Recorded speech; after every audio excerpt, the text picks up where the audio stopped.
everybody, it's Margaret from Boleros and welcome. And today I just wanted to share with you, before we get too far into 2023, some of my favorite makes from 2022, my three favorite ones, which I've pulled out. And 2022 was a very, very special year for me because as a mom, I always was hoping that I would pass along the love of the fiber arts to my kids. And so Maia, my youngest daughter, this year she's 19, so after 19 years of dragging her to like every yarn festival / yarn store in my area and beyond, on vacations and so on and so forth, she, after resisting, and I did teach her while we were on a family trip visiting relatives in Poland. I did teach her when she was 8 years old in the car on one long stretch from like Warsaw to who knows where we were going. But so she did actually learn to knit, but she never had an interest until May of 2022.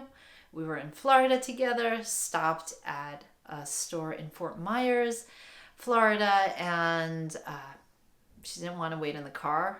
Like, she was resisting and protesting, like, I don't want to go, but it was like 110 degrees. I said, well, if you don't go, then, you have to, you're going to wait in the car. It's 110 degrees. Okay, I'll go in the store just because it's too hot. Anyway, she came in. She fell in love with the skein of yarn. She saw the possibilities and right away was like, do you think I can make that? And she pointed to a crochet shawl. It was called the virus shawl, actually. And got the skein. She started to try to do the crochet. At the end, she found that she liked the rhythm of knitting more. And it was something a little bit more in her wheelhouse because she had that background in knitting. And it just took. And I am just overjoyed. And so we started the podcast together. Unfortunately, well, she has to prioritize school because she's in college and college is important. So I totally understand, but thanking you for your patience in dealing with me as a solo person until further notice when she's back. So anyway, thanks for being here. So this one is just going to be like about my 2022 and those three knits that really made all the difference for me. Now, I hold this knit up just as like the one that just launched this whole Boleros experience for me, and I talked about it in the last podcast. I'm not going to repeat myself, but this is a store-bought vintage bolero, and it just was so fantastic. I became obsessed, and Boleros, the brand, was born, and we are a yarn brand, fashion brand. So anyway, just so excited to just share the love of fashion and knitting with you all. So here we go. The first sweater of 2022 that I made in January of 2022, and it was one of those like power knits where I just could not stop knitting this, and I would set goals for myself. I was able to knock this one out in 2 weeks, which I won't say I'm like a speed knitter, but if I really sit down and pace myself and like give myself goals, I can do it. And so this proved to me, yes, Margaret, you are a sweater knitter and you can knit a sweater in 2 weeks, but you just have to like be diligent about it. So this is it, and it is the Badger and Bloom, which is such a popular pattern, and I just loved making it. First of all, it was so great with floats, and if you haven't knit 2-color work yet but are curious about it and would like to give it a try, I highly recommend this as a first color work project. The challenges of this are I believe it was Italian cast on and bind off. Those were new techniques to me, but with YouTube, it's easy enough to figure things out. So with the help of those videos, I was going. I used I think it's a Blue Sky Fibers. I have this on my Ravelry page that I got at Do You Knit? Yeah, and I held also some mohair, which in 2022 was the year I also made the decision that I will, unless specifically for some other reason, I'm not going to knit single-stranded anymore. It's got to be doubled with something, and usually mohair. Why? Because I love the softness and I love the halo. And here, this just is like fantastic. As you can tell, it's not quite white. It's a little oatmeal-y, and it has like a bit of pink in it, so it adds just this blush color. And that was my Sagar mohair that I had left over from another big project. Yeah, I mean, in camera it even looks better like than I thought. It's just such a great sweater. It's warm, it's cozy, and those floats. Now, what I mean by floats is like the inside, you don't go more than like what, 4 or 5 stitches, which if you have long stretches with one color, more than 5 stitches, you have to do something to make sure that doesn't pucker. I will give you an example of my first color work sweater that I did, I would say 7 years ago now, and the Alyeska sweater. I love this sweater, but, big but, I fell into a problem with puckering when I was doing my sleeve. So there is color work on the sleeve, and there's one sleeve that I can't even fit my arm into it. I have a couple holes, as you could see. So that was just, again, I learned from my mistakes. I did really enjoy the addition of red mohair. I do have, I think, project notes on my Ravelry page with this, but this is an unwearable sweater essentially for me because I cannot make it through this one area here on the sleeve. It's just so tight, and unfortunately, yeah, it was because I didn't know how to handle floats. And live and learn, those don't look so bad. But on the sleeve, it just, it became like sausage casing here. I didn't even weave in the ends. I was like, ugh. But you know what? It's wonderful to look at. I really enjoy looking at it. And I can say, yeah, I made this, but I can't wear it. So hopefully someone with really skinny arms would enjoy it. So anyway, lessons learned. So Badger and Bloom, great sweater. Thoroughly enjoyed. I do plan on making one in other colors. I do have Lamb and Kid Big Birdie in 2 colorways I was planning to use for that.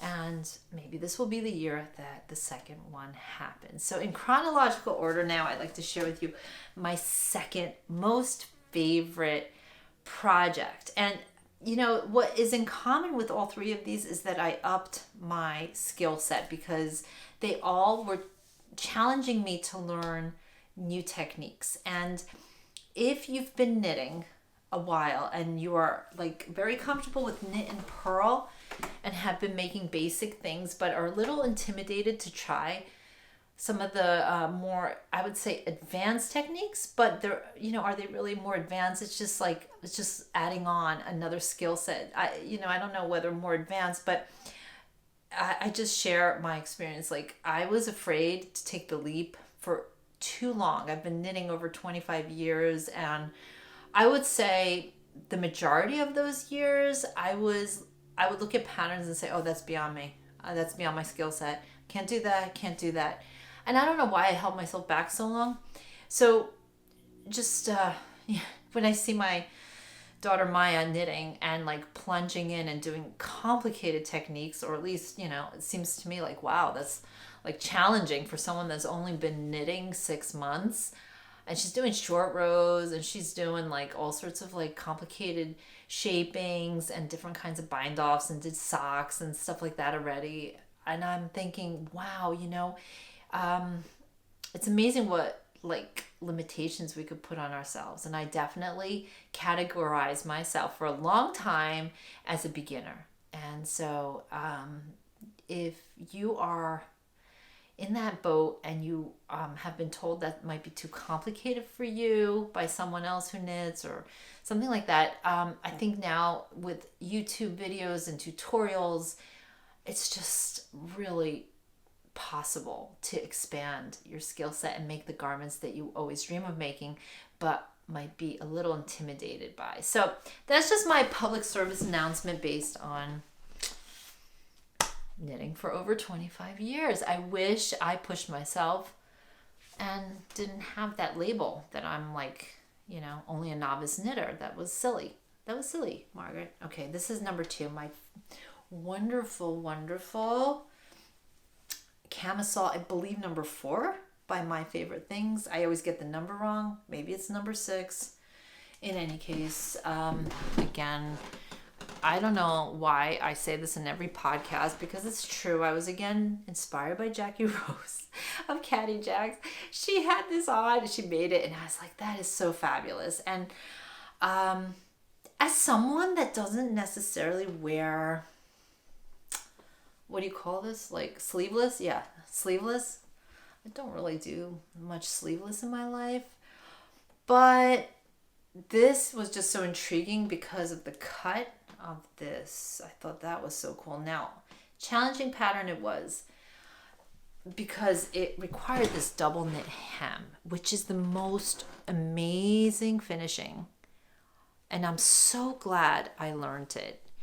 Now, of course, when I was on YouTube and like the tutorial was in Norwegian or something, I was like, oh my gosh, how will I follow this? And I had to like invest quite a bit of hours in like trying to figure out how to do it. But once I got it, it was just like kind of like, okay, repetitive. I did modify with my new confidence in doing the double knit. I did actually go and do a ribbing in the same double knit, which the pattern does not call for. It actually just calls for it just ending. And I thought I wanted to carry over that motif here.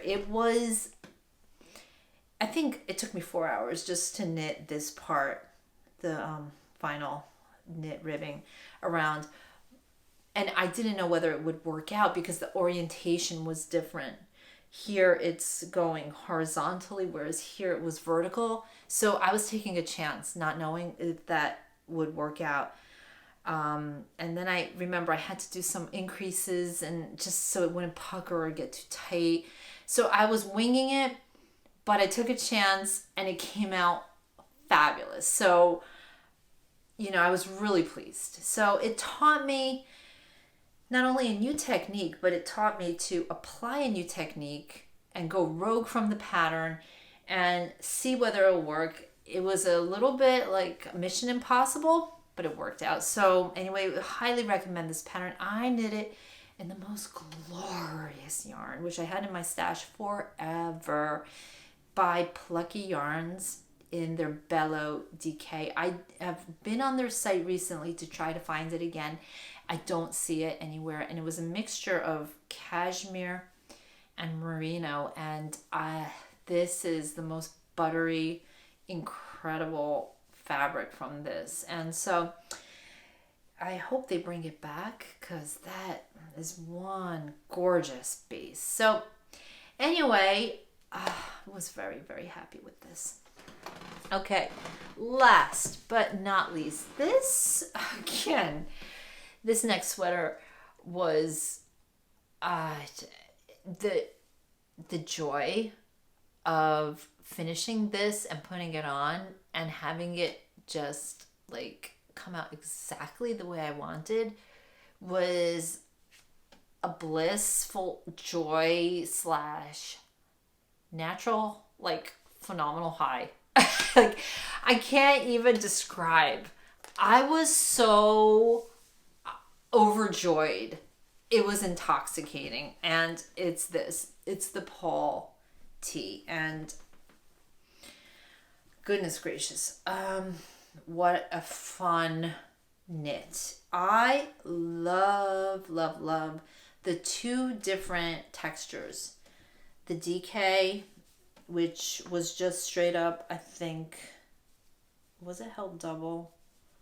It might have been held double, actually.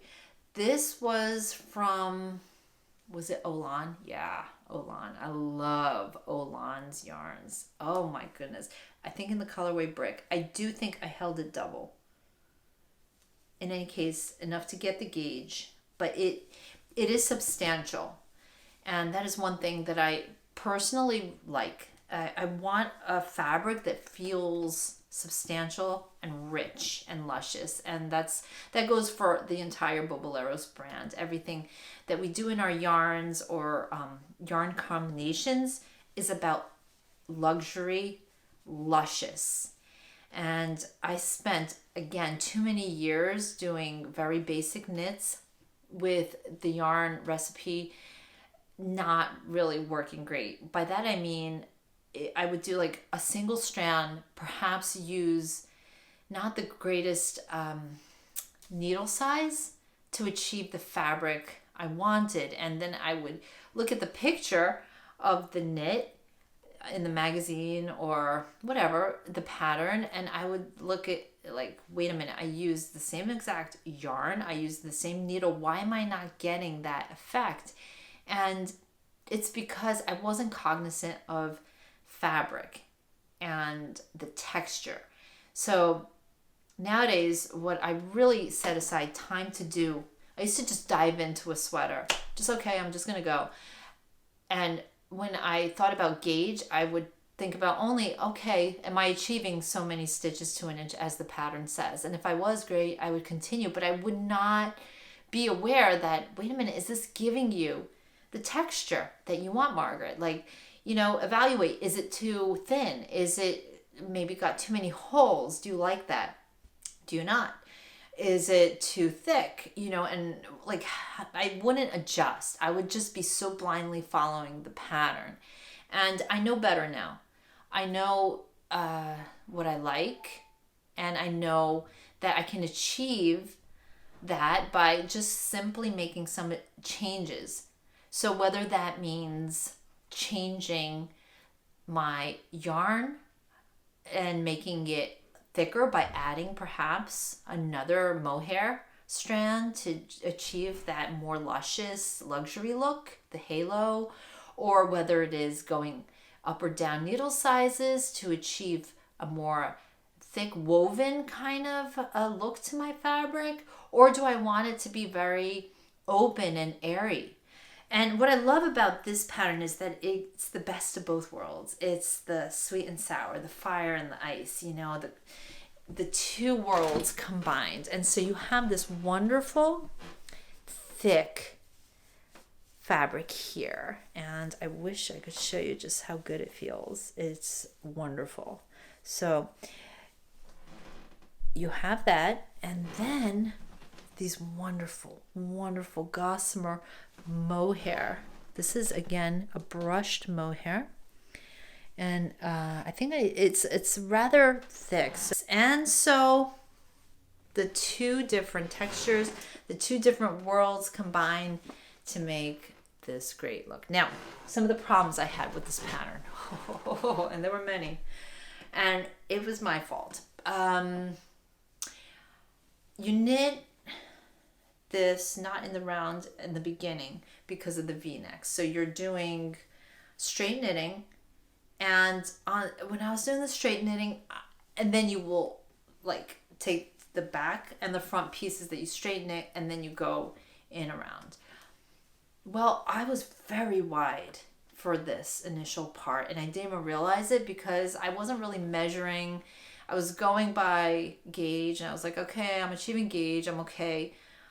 It wasn't until I got here and already got into the round that I tried it on. I was like, whoa, there's so much excess fabric here under the arms. And then I thought, do I need to rip back because I'm a lazy knitter? I'm like, do I really? Can't I kind of like scrunch those extra stitches somewhere and make the, mohair work, and like, can I hide that? I realized there would be no way to hide all that excess fabric. So yeah, rip back, restart, change the numbers. And I learned also in this knit, it's okay to change the numbers. And, especially since you're going down in a tube, the thing I would recommend is either try it on your body, like every few inches, just to make sure it's hitting where you want it to hit. Or have a mannequin that you can just toss it on. I've talked about the barber cords. They saved my life. I put it on barber cords. Try on, adjust. And I can't tell you how many times I adjusted the numbers. When I felt it was getting too tight, I was like, okay, I'm going to increase a little bit so I have a little bit more room where I need room. I have rather wide ribs, and so I always need to remember that around here I need to allow enough width, and then taper where my body tapers. And we're all different, so that's why knitting is just so great, because we can customize the fit. And although I think this knit calls for a little bit of a looser kind of side fit, I brought it in simply by decreasing.